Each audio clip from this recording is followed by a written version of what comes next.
All right, so a quick video to show you one of the causes for a pulsating or cavitating pump.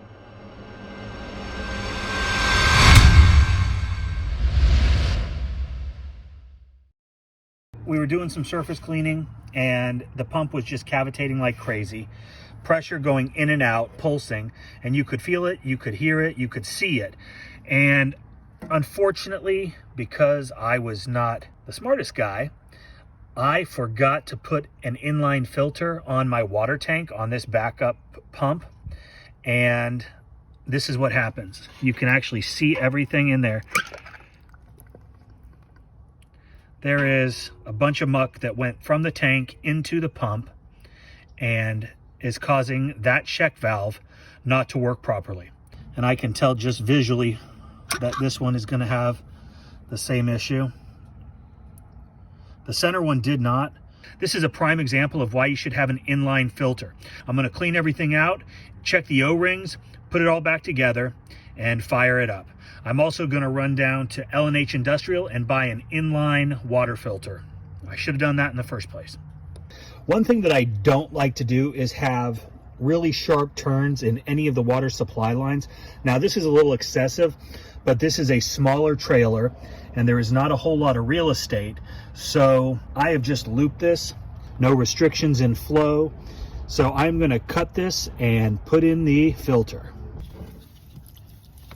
So one of the things about using polypropylene, while it's a lot stronger and more crack resistant than PVC, it still can give you some issues if you over tighten. So once you get your thread sealant, whatever it is, whether it's tape or liquid sealant, you want to tighten it up, but you don't want to get too crazy because it does have the tendency to crack.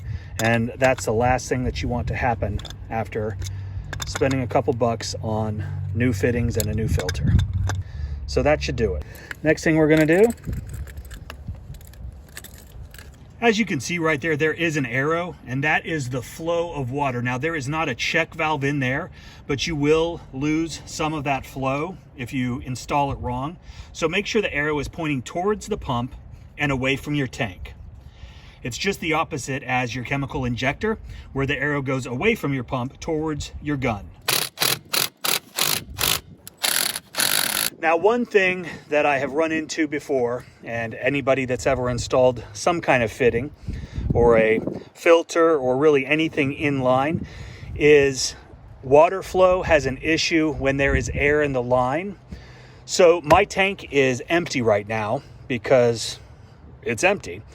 But if it was full, one thing that you can do is loosen this up to let the water start flowing, crank on your machine, and you will be good to go. So there it is, inline filter installed. That is going to prevent all the nastiness from going from my dirty tank into the pump, causing issues. Not only will it cause cavitation, but it can also cause premature failure of your pump. So you definitely want to have a filter installed, and you definitely want to check it. I actually got a clear filter this time just so we can visually inspect it, as opposed to just opening it up and seeing what's in there.